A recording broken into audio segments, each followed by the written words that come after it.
तुर्की दुनिया का वो वाहिद तारीखी मुल्क है जिसकी सैर के लिए दुनिया भर के अफराद यहाँ का रुख करते हैं। हर मुल्क अपनी एक अलग सकाफत, अलग रंग लिए होता है। हर मुल्क के लोग और उनकी ज़बान दीगर ममालिक की निस्बत मुख्तलिफ होती है। जो किसी दूसरे मुल्क से किसी खास मुल्क में सफ़र करने वाले शख्स के सीखने के लिए उस मुल्क की ज़बान, सकाफत और लोगों की आदत की सूरत में बहुत सा मवाद मौजूद होता है। किसी भी मुल्क का सफ़र हमें अपने इख्तिताम पर बहुत कुछ सिखा कर जाता है और आज इस वीडियो में आप बहुत कुछ सीखने वाले हैं। अगर बात की जाए तुर्की की, तो ये मुल्क एक मुनफरिद तारीखी और सकाफती हैसियत का हामिल है और यही वजह है कि दुनिया भर के अफराद तुर्की की सैर को खींचे चले आते हैं। तुर्की यूरेशियाई मुल्क है जो जनूब मगरबी एशिया में जजीरा नुमा अनातोलिया और जनूबी मशरक यूरोप के इलाका बल्कान तक फैला हुआ है। तुर्की का मौजूदा सियासी निज़ाम 1923 में सुल्तनत उस्मानिया के बाद मुस्तफ़ा कमाल अतातुर्क की ज़ेर क़ियादत तश्कील दिया गया। तुर्की खूबसूरती से माला माल मुल्क है और यहाँ बेशुमार कुदरती, तारीखी, ज़ेर ज़मीन मकामात और खंडरात वाक़या हैं। तुर्की की मईशत का एक बड़ा हिस्सा सियाहत पर भी मुनहसर है। तुर्की के मुतालिक बेशतर बातों से तो हम वाकिफ हैं ही, लेकिन कुछ ऐसे दिलचस्प हक़ाइक़ हैं जो आज हम आपको इस वीडियो में बताएंगे। तो वीडियो शुरू करने से पहले तमाम नए आने वाले दोस्तों से गुजारिश है कि हमारे चैनल को सब्सक्राइब कर लें और बेल के निशान को प्रेस कर दें ताकि हमारी हर नई आने वाली वीडियो अब तक आसानी से पहुँचती रहे। तुर्की का सरकारी नाम तुर्की जमहूरिया है। तुर्की एक ऐसा मुल्क है जो 2 बड़े आज़मों में वाक़या है। इस मुल्क की 97% ज़मीन एशिया में जबकि बाकी 3% यूरोप में है। दर हकीकत ये 3% हिस्सा तुर्की के शहर इस्तांबुल का हिस्सा है और ये दुनिया का वाहिद शहर है जो 2 बड़े आज़मों में वाक़या है। तुर्की की सरहद 8 ममालिक के साथ मुलक्के है जिनमें आर्मीनिया, अज़रबैजान, ईरान, इराक, शाम, यूनान और जॉर्जिया शामिल हैं। इस्तांबुल तुर्की का सबसे बड़ा शहर है और यूरोप का तीसरा सबसे ज्यादा आबादी वाला इलाका भी है। ताहम ये तुर्की का दारुल हुकूमत नहीं है। इस मुल्क के दारुल हुकूमत का एजाज अंकारा के पास है। कस्तुनतुनिया 1930 तक इस्तांबुल का नाम था। ये बहुत कदीम शहर है। सबसे पहले 330 में ये रोमन सुल्तनत का दारुल हुकूमत बन गया था। अगरचे उस वक्त इसका सरकारी नाम नया रोम था, लेकिन 395 में रूमी सल्तनत 2 हिस्सों में तकसीम हो गई, मगरबी और मशरकी रूमी सल्तनतें। कस्तुनतुनिया मशरकी रूमी सल्तनत का दारुल हुकूमत था जिसे रवायती तौर पर बाज़ंतीनी सल्तनत भी कहा जाता है। 1204 में चौथी सलेबी जंग के शूरवीरों ने कस्तुनतुनिया पर कब्जा कर लिया और इसे तकरीबन मुकम्मल तौर पर तबाह कर दिया। उसके बाद इस शहर को लातीनी सल्तनत का दारुल हुकूमत समझा जाता है। ये एक बहुत बड़ा तिजारती शहर रहा, लेकिन फिर रफ्ता रफ्ता ज़वाल पजीर हो गया। 1453 में इस पर तुर्कों ने दोबारा कब्जा कर लिया। उस लम्हे से ये उस्मानी सुल्तनत का दारुल हुकूमत बन गया। तुर्किया एक बैनुल बरे आज़मी मुल्क है, ताहम इसका बेशतर हिस्सा एशिया में वाक़या है। तुर्की का कुल रकबा 8,14,578 मुरबा किलोमीटर है, जिसमें से 7,90,200 मुरबा किलोमीटर मगरबी एशिया में जजीरा नुमा अनातोलिया पर मुश्तमिल है और बाकिया का 3% हिस्सा यानी कि 24,378 मुरबा किलोमीटर यूरोप में वाक़या है। तुर्की की ज़मीनी सरहद 2,573 किलोमीटर और साहिली सरहद 8,333 किलोमीटर है। तुर्की अपने रकबे के एतबार से दुनिया का 37वां बड़ा मुल्क है। तुर्की को जोग्राफियाई तौर पर अमूमन 7 हिस्सों में तकसीम किया जाता है: मरमरा, बहीरे रूम, वस्ते अनातोल, मशरकी अनातोल, इजबीन और बहीरे अस्वद का इलाका। तुर्की यूरोप और एशिया के दरमियान में एक पुल की हैसियत से कायम है और दोनों बड़े आज़मों के दरमियान ये तकसीम बहीरे अस्वद से आबनाए फास्फोरस, बहीरे मरमरा, दरे दानियाल से होती हुई बहरे इजबीन तक जाती है। जजीरा नुमा अनातोलिया तंग साहिली पट्टियों और वस्त में वसी सतह मुर्तफा पर मुश्तमिल है।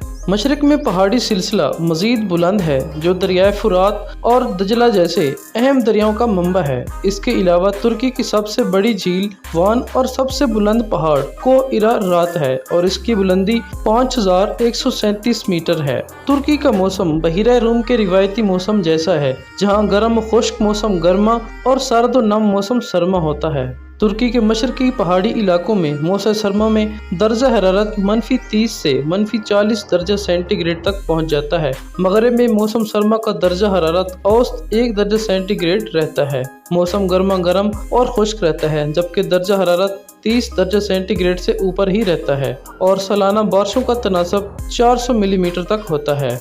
तुर्की का हुकूमती निज़ाम पार्लिमानी जमहूरी है, जिसमें हुकूमत का सरबरा वज़ीर आज़म होता है। इंतज़ामी इख्तियारात हुकूमत और कानूनी इख्तियारात हुकूमत और कौमी मजलिस के पास होते हैं। सरबरा मुमलकत के फ़राइज़ सदर जमहूरिया अंजाम देता है। सदर को कौमी मजलिस 7 साल के लिए मुंतखब करती है, ताहम उसका मजलिस का रुकन होना ज़रूरी नहीं है और तुर्की के मौजूदा सदर अब्दुल्ला गुल हैं। इंतज़ामी इख्तियारात वज़ीर आज़म और वज़रा के मजलिस के हाथ में होते हैं।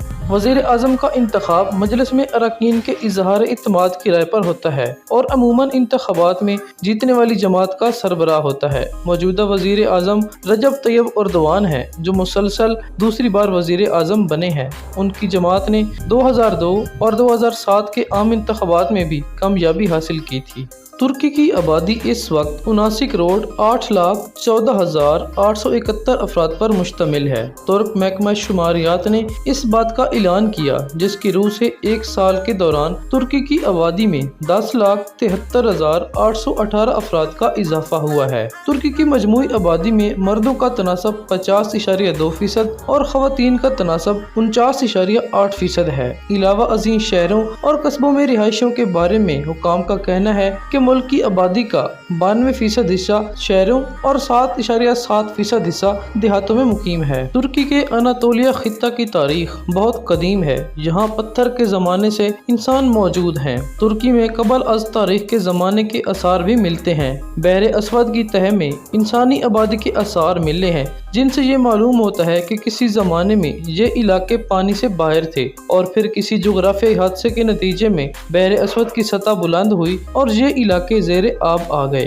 तारीखी तहकीकात से मालूम होता है कि सैयदना नूह अलैहिस्सलाम के तूफ़ान का ज़माना भी यही है और जब हज़रत नूह अलैहिस्सलाम अपनी कश्ती लेकर रवाना हुए और जो तूफ़ान आया था, ऐन मुमकिन है कि उन्हीं के तूफ़ान का बाइस बहरे अस्वद की सतह बुलंद हुई। फिर यहाँ लोहे के दौर का आगाज़ 700 से 330 ईस्वी तक शुरू हुआ। लोहे के दौर का आगाज़ सैयदना दाऊद अलैहिस्सलाम से हुआ। कुरान मजीद के मुताबिक अल्लाह ताला ने उनके हाथ में लोहे को नरम कर दिया था, जिसके बायस उन्होंने लोहे की वसी सल्तनत कायम की। उनके बेटे सैयदना सुलेमान अलैहिस्सलाम के ज़माने में लोहे के अलावा दीगर किस्म की सनतों की गैर मामूली तरक्की की और हवाओं को मुसख्खर किया गया। समंदर के खजानों को तलाश किया गया। अजीमुल शान इमारतें तामीर की गई। उनकी सुल्तनत में साइंसी तरक्की का ये आलम था कि यमन जैसे तरक्की याफ्ता मुल्क की मलका भी उनके महल में पहुंचकर खुद को देहाती सा महसूस करने लगी और फिर ये तरक्की इसराइल से निकल कर दीगर कौमों तक भी पहुंची।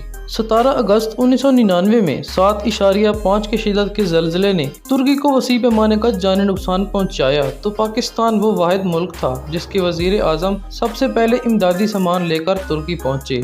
और जब अक्टूबर 2005 में पाकिस्तान में ज़लज़ला आया तो इसी तरह तुर्की वो वाहिद मुल्क था जिसके वज़ीर आज़म ने इमदादी सामान के साथ पाकिस्तान का सरकारी दौरा भी किया। जबकि 2010 के सैलाब की मुश्किल घड़ी में तुर्क भाई लब्बैक कहते हुए सबसे पहले हमारी मदद को पहुंचे। पाकिस्तान और तुर्की के दरमियान देरीना, खुशगवार, लाजवार और गहरे ताल्लुकात हैं। ये हमारी दोस्ती के वो दरख्शां बाब हैं जो इस बात की दलील है कि हमारी दोस्ती बेमिसाल है। तुर्की के दारुल हुकूमत अंकारा में एक बड़ी शायरा कायद आज़म मोहम्मद अली जिन्ना के नाम से भी मंसूब है और उसे शायरा जिन्ना कहा जाता है। ये शायरा शहर में आमदोरफ्त और तिजारत की सबसे अहम शर्राओं में से एक है। कोनिया में एक पार्क का नाम इकबाल पार्क है और कोनिया में एक मस्जिद भी मस्जिद इकबाल के नाम से है। तुर्कों ने अल्लामा इकबाल की अकीदत और पाकिस्तान की मोहब्बत के इजहार में लाहौर से अल्लामा इकबाल के मज़ार की मट्टी लाकर कोनिया में मौलाना रूम के मज़ार के दाएं तरफ इहाते में दफन करके अल्लामा इकबाल की अलामती कब्र बनाई है। संग मरमर से मुज़य्यन ये दो कब्रें एक पर अंग्रेजी और दूसरी पर तुर्क ज़बान में अल्लामा इकबाल का नाम, तारीख़ पैदाइश और इंतकाल की तारीख कनिंदा है। मौलाना रूमी और अल्लामा इकबाल के रूहानी रिश्ते ने दोनों ममालिक के दरमियान एक ऐसा ताल्लुक कायम किया है जो अब्दी हैसियत का हामिल है। हालिया दिनों में तुर्की ने अपना नाम भी तब्दील कर दिया। अक़वाम मुत्तहिदा को तुर्की का नाम तब्दील करने की दरख्वास्त भी भेजी गई और अक़वाम मुत्तहिदा की जानिब से तुर्की का नाम तब्दील करने की दरख्वास्त मंजूर किए जाने के बाद तुर्की अब नए नाम तुर्किया से पहचाना जाएगा। तुर्क सरकारी खबर रिसां इदारे के मुताबिक गुज़िश्ता साल सदर तैयब उर्दगान के ऐलान के साथ ही नए नाम का इस्तेमाल शुरू किया गया। मुल्क के नाम में तब्दीली की वजूहात बयान करते हुए कहा गया कि ये इसलिए भी ज़रूरी था कि तुर्की नाम का एक परिंदा भी है जिसको खसूसी तौर पर मसीही फ़िरके के लोग क्रिसमस, साल नौ और थैंक्स गिविंग पर बड़े एहतमाम से खाते हैं। उसके साथ ही ये भी बताया गया कि अंग्रेजी ज़बान की कैम्ब्रिज डिक्शनरी में तुर्की के लफ्ज़ के जो मतलब बयान किए गए हैं उनके मुताबिक तुर्की किसी अहमक या बेवकूफ़ शख्स को कहा जाता है या किसी ऐसी चीज़ के लिए इस्तेमाल किया जाता है जो बुरी तरह नाकाम हो गई हो। तुर्की की करेंसी तुर्कश लीरा है और 14 जुलाई 2023 के मुताबिक एक तुर्कश लीरा पाकिस्तानी 10 रुपयों और इंडियन 3 रुपयों के बराबर है और $1 26 तुर्कश लीरा के बराबर है। तुर्की शराब की पैदावार का आगाज करने वाले ममालिक में से एक है और ये अंगूर की पैदावार के लिहाज से भी दुनिया में चौथे नंबर पर मौजूद है। तुर्की में 82,000 मसाजिद हैं जिनमें से 3,000 मसाजिद सिर्फ इस्तांबुल शहर में हैं। यहाँ कदीम तरीन बाजार आबाद हैं जिनमें ग्रैंड बाजार सर फहरिस्त है और यहाँ काफ़ी तादाद में सियाह विजिट करने आते हैं। तुर्की की आबो हवा गर्म है जो कि फसलों की पैदावार के लिए बेहतरीन है। उसके अलावा मवेशी और जंगलात इस मुल्क की अहम सन्नत हैं। मुख्तलिफ एशिया की पैदावार के हवाले से भी तुर्की दुनिया भर में शोहरत रखता है। ये गाड़ियाँ, हवाई जहाज़, इलेक्ट्रॉनिक्स और टेक्सटाइल की मसनूआत न सिर्फ तैयार करता है बल्कि एक्सपोर्ट भी करता है। तुर्की का सबसे मकबूल तरीन खेल फुटबॉल है, अलबत्ता इसका कौमी खेल कुश्ती है। बास्केटबॉल और वॉलीबॉल भी इस मुल्क के मकबूल तरीन खेल हैं। पौधों की 9,000 इकसाम में से 1/3 इकसाम तुर्की में पाई जाती है। तुर्की में हर 10 दिन बाद एक नया पौधा दरियाफ्त होता है। उसके अलावा 5 जानवरों की इकसाम और 52 मीठे पानी के और मछलियों की एक ऐसी इकसाम पाई जाती है जो दुनिया में और कहीं नहीं मिलती। दुनिया के 1/4 गुलाब के फूल तुर्की में ही पैदा होते हैं। तुर्की को दुनिया का मरकज़ समझा जाता है और अब ये आलम इस्लाम का मरकज़ भी बनता जा रहा है। उम्मीद करते हैं आपको हमारी वीडियो अच्छी लगी होगी। मज़ीद इस तरह की मालूमाती वीडियोस देखने के लिए हमारे चैनल को सब्सक्राइब कर लें और बेल के निशान को प्रेस कर दें ताकि हमारी हर नई आने वाली वीडियो आप तक आसानी से पहुंचती रहे।